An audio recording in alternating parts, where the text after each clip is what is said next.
Welcome to Surya tutorials. तो students, आज हम लोग जो है क्लास 10th के केमिस्ट्री के एक बहुत ही important chapter that is periodic classification of elements को पढ़ेंगे। तो स्टूडेंट्स, यहाँ पर हम लोग हर एक कॉन्सेप्ट को बहुत ही अच्छे तरीके से समझेंगे। तो चलिए स्टार्ट करते हैं स्टूडेंट्स। तो हम लोगों के चैप्टर का नेम क्या है? That is periodic classification of elements. तो पीरियोडिक क्लासिफिकेशन ऑफ एलिमेंट्स को पढ़ने से पहले हम लोगों को पता होना चाहिए कि आखिर एलिमेंट्स क्या होते हैं। तो स्टूडेंट्स, अगर हम लोग एलिमेंट्स की बात करें तो these are the purest form of substance. अब हमारा कोई भी जो सब्सटेंस है स्टूडेंट्स, उसकी प्योरेस्ट फॉर्म हमारी क्या कहलाती है? एलिमेंट कहलाती है। या हम लोग ये कह सकते हैं कि हमारा कोई भी सब्सटेंस जो है, जब वो सिर्फ एक ही टाइप के एटम्स को कंटेन करता है, उसको हम लोग क्या बोल देते हैं? एलिमेंट्स बोल देते हैं। अगर प्रेजेंट टाइम की बात करें स्टूडेंट्स, तो अभी तक हम लोगों ने जो है 118 एलिमेंट्स की डिस्कवरी कर ली है, या हम लोगों को 118 एलिमेंट्स पता है, जिनमें से 94 एलिमेंट्स जो हैं स्टूडेंट्स ये हमारे नेचुरल एलिमेंट्स हैं, ये हम लोगों को नेचर से मिले हैं। और बाकी के जो रिमेनिंग 24 एलिमेंट्स हैं वो स्टूडेंट्स जो हैं मैन मेड एलिमेंट्स हैं, या हम लोग कह सकते हैं आर्टिफिशियल एलिमेंट्स हैं। और इन्हीं एलिमेंट्स को हम लोग क्या बोलते हैं? सिंथेटिक एलिमेंट्स बोलते हैं। तो यहाँ से स्टूडेंट्स हम लोगों ने समझ लिया कि आखिर हमारे एलिमेंट्स क्या होते हैं और प्रेजेंट टाइम में हम लोगों को कितने एलिमेंट्स के बारे में पता है। लेकिन अभी भी हम लोगों का जो मेन टॉपिक है, जो मेन कॉन्सेप्ट है, वो फंसा हुआ है कि आखिर क्या ज़रूरत पड़ गई स्टूडेंट साइंटिस्ट को कि उन्होंने एलिमेंट्स की क्लासिफिकेशन करी। तो आप लोग खुद सोचिए स्टूडेंट्स कि अगर हम लोग जो है 118 एलिमेंट्स की जो है प्रॉपर्टीज़ को एक एक करके पढ़ेंगे तो वो कितना ज़्यादा टाइम टेकिंग हो जाएगा, कितना ज़्यादा ब्रॉड स्टडी हो जाएगी। तो इस वजह से क्या हुआ स्टूडेंट्स कि कुछ साइंटिस्ट ने उस टाइम पे क्या सोचा कि वो जो है एलिमेंट्स को जो है इस तरीके से अरेंज करेंगे कि जो हमारे एलिमेंट्स की सिमिलर प्रॉपर्टीज़ है वो हमारे सेम ग्रुप में लाई करेगी। So to study all these elements one by one is very difficult. तो इतने सारे एलिमेंट्स की स्टडी करना स्टूडेंट्स एक एक करके बहुत ज़्यादा डिफ़िकल्ट था। तो some scientist at that time arrange the elements in such a manner that elements in the same group have similar properties.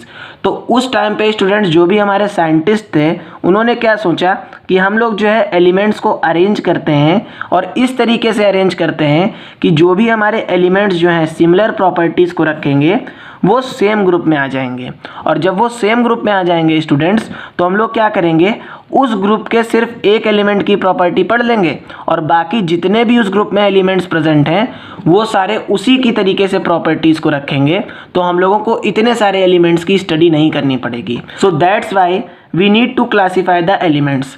इसी वजह से क्या हुआ स्टूडेंट्स की साइंटिस्ट ने जो था एलिमेंट्स की क्लासिफिकेशन करी। Because if we study the property of one element in each group, scientist ने क्या कहा स्टूडेंट्स कि अगर हम लोग जो है एक ग्रुप के एक एलिमेंट की प्रॉपर्टी को पढ़ लेंगे तो हम लोगों को बाकी कोई भी एलिमेंट्स की प्रॉपर्टी पढ़ने की ज़रूरत नहीं होगी, क्योंकि स्टूडेंट्स बाकी सारी जो एलिमेंट्स होंगे क्योंकि वो सेम ग्रुप में हैं तो वो सेम प्रॉपर्टीज़ को रख रहे होंगे। नेक्स्ट टॉपिक स्टूडेंट्स हमारा क्या आ जाएगा? Various attempts for the classification of elements. अब यहाँ पे क्या हुआ स्टूडेंट्स की डिफरेंट साइंटिस्ट ने क्या किया? एलिमेंट्स को क्लासीफाई करने की कोशिश करी। उनमें स्टूडेंट्स सबसे पहले जो था डोबेराइनर ने जो है एलिमेंट्स की क्लासिफिकेशन करी, जिसको उन्होंने नाम दिया डोबेराइनर्स ट्राइड। और इसी को हम लोग क्या बोलते हैं? लॉ ऑफ ट्राइड्स बोलते हैं। तो डोबेराइनर ने क्या किया स्टूडेंट्स? इन्होंने 3 एलिमेंट्स की ग्रुपिंग करी, जिसको इन्होंने क्या बोल दिया? ट्राइड बोल दिया। और ऐसे 3 एलिमेंट्स की ग्रुपिंग करी students that all the 3 elements have similar chemical properties. तो सबसे पहले इन्होंने क्या किया? इन्होंने 3 एलिमेंट्स की ग्रुपिंग कर ली और उसके बाद वो जो 3 एलिमेंट इन्होंने लिए थे उन सभी की केमिकल प्रॉपर्टी क्या थी? सेम थी। तो स्टूडेंट्स यहाँ से अगर हम लोग देखें तो इन्होंने क्या किया? सपोज कर लीजिए इन्होंने 3 एलिमेंट ले लिए PQR। तो इन PQR को इन्होंने लिया स्टूडेंट्स और इस तरीके से लिया कि सबकी केमिकल प्रॉपर्टी सेम थी और इनका जो मास था, इनका जो एटॉमिक मास था वो इंक्रीजिंग ऑर्डर में था।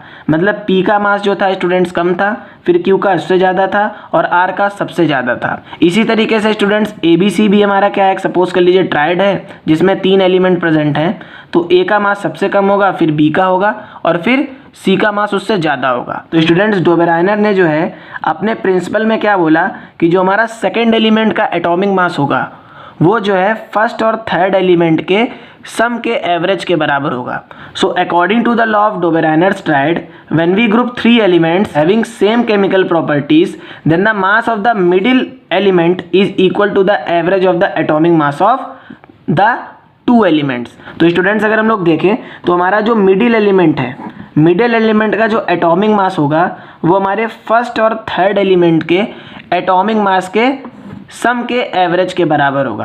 तो स्टूडेंट्स यहाँ से अगर हम लोग देखें तो डोबेराइनर ने सिर्फ और सिर्फ 3 ग्रुप्स की क्लासिफिकेशन करी थी, दैट इज़ 9 एलिमेंट। और उस टाइम पे स्टूडेंट्स जिस टाइम में डोबेराइनर ने अपनी क्लासिफिकेशन करी थी उस समय 33 एलिमेंट्स प्रेजेंट थे। तो यहाँ से आप लोगों को समझ में आ गया होगा स्टूडेंट्स कि जो डोबेराइनर थे वो सारे एलिमेंट्स की जो थी क्लासिफिकेशन नहीं कर पाए थे अपने ट्रायड में। तो इनका जो फर्स्ट ट्रायड था स्टूडेंट्स, जिसको इस समय हम लोग प्रेजेंट टाइम में क्या बोलते हैं, अल्कली मेटल बोलते हैं। तो इन्होंने क्या किया, लिथियम, सोडियम और पोटेशियम को एक साथ रखा। लिथियम का एटॉमिक मास 7 था, सोडियम का एटॉमिक मास 23 था और पोटेशियम का एटॉमिक मास 39 था। तो डोबेराइनर के लॉ के हिसाब से स्टूडेंट्स इन्होंने क्या बोला कि जो हमारा सेकेंड एलिमेंट होगा उसका जो एटॉमिक मास होगा स्टूडेंट्स वो हमारे फर्स्ट और थर्ड एलिमेंट के सम के एवरेज के बराबर होगा। तो स्टूडेंट्स यहाँ पर अगर हम लोग इसको प्रूफ करके देखें तो हमारे फर्स्ट एलिमेंट का एटॉमिक मास कितना है, 7 है, और थर्ड एलिमेंट का एटॉमिक मास कितना है, 39 है। तो आप लोग जब इसको ऐड करेंगे तो हमारा कितना हो जाएगा, 46 हो जाएगा। और 223 जा कितना होता है, 46 होता है। तो यहाँ से अगर हम लोग देखें स्टूडेंट्स, जो डोबेराइनर ने बोला वो बिल्कुल सही हो गया कि जो हमारा सोडियम का एटॉमिक मास कितना निकला, 23 निकला, और इसका ओरिजिनल मास भी कितना होता है, 23 होता है। तो हम लोग क्या कह सकते हैं स्टूडेंट्स कि जो डोबेराइनर का ट्रायड था ये सक्सेसफुल रहा। तो स्टूडेंट्स अब हम लोग जो है प्रॉपर्टीज़ की बात कर लेते हैं। तो लिथियम, सोडियम और पोटेशियम ये सभी हमारे क्या थे, मेटल्स थे स्टूडेंट्स। इन सभी की वैलेंसी कितनी थी, 1 थी। और अगर हम लोग स्टूडेंट्स इनकी रिएक्शन वाटर के साथ करा रहे थे तो ये क्या फॉर्म कर रहे थे, अल्कली बेस की फॉर्मेशन कर रहे थे। तो यहाँ से क्या प्रूव हो गया स्टूडेंट्स की जो डोबेराइनर का फर्स्ट ट्रायड था वो बिल्कुल सही था। उन्होंने क्या बोला, उन्होंने 3 एलिमेंट्स की ग्रुपिंग करी और उन एलिमेंट्स को स्टूडेंट्स उन्होंने जो है इंक्रीजिंग एटॉमिक मास के बेसिस पे अरेंज किया।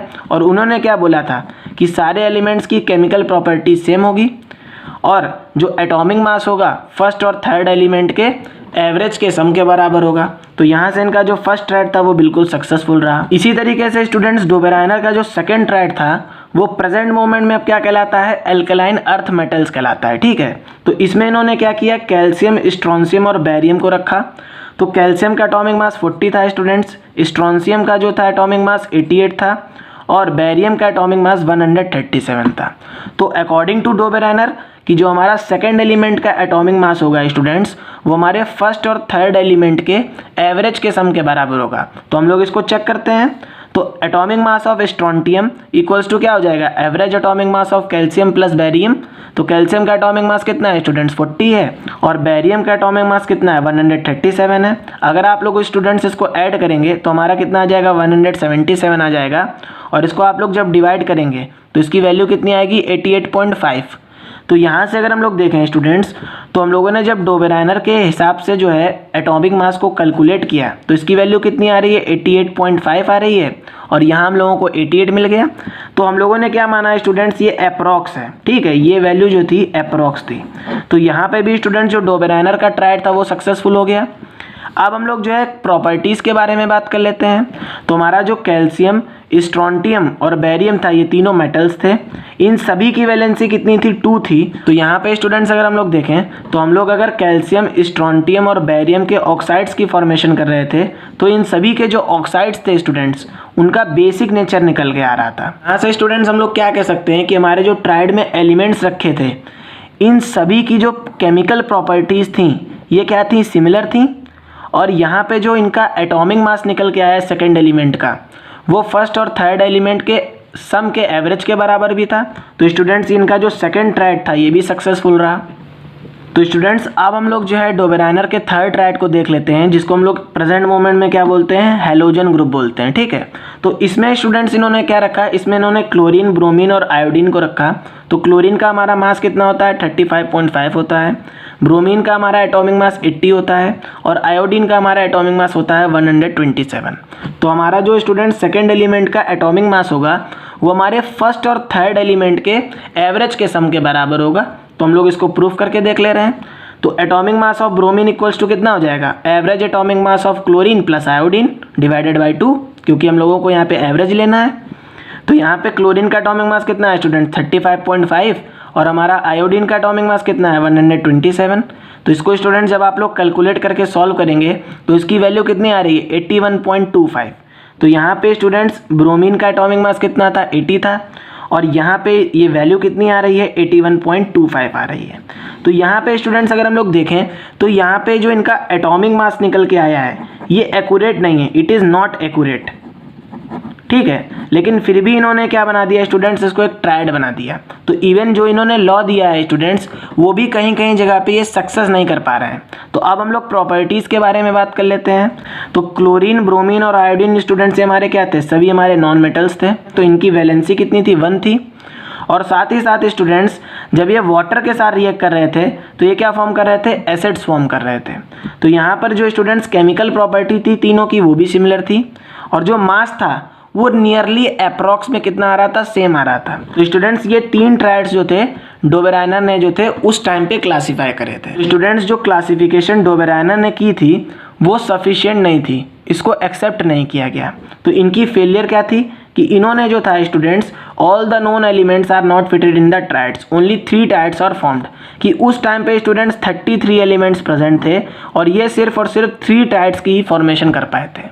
तो सबसे पहला तो ड्रॉबैक इनका यही था स्टूडेंट्स कि ये सारे एलिमेंट्स की क्लासिफिकेशन नहीं कर पाए थे। और सेकंड इनका ड्रॉबैक क्या था स्टूडेंट्स, जो अभी हम लोगों ने ट्रायड में देखा कि जो इन्होंने ट्रायड वाला रूल दिया, इन्होंने क्या बोला कि जो सेकंड एलिमेंट का जो एटॉमिक मास होगा वो फर्स्ट और थर्ड एलिमेंट के सम के एवरेज के बराबर होगा। तो यहाँ पे स्टूडेंट्स अगर आप लोग देखें तो यहाँ पे ब्रोमीन का एक्चुअल एटॉमिक मास कितना है 80 है, लेकिन इनके रूल के बेसिस पे कितना निकल के आ रहा है 81.25 निकल के आ रहा है। तो स्टूडेंट्स ये भी इनका एक ड्रॉबैक हो गया कि इन्होंने जो ट्रायड खुद फॉर्म किया वहाँ पर भी इनका लॉ जो था फेल हो गया था, ठीक है। तो इसी वजह से क्या हुआ स्टूडेंट्स कि जो डोबेरायनर की जो क्लासिफिकेशन थी वो सफिशिएंट नहीं मानी गई।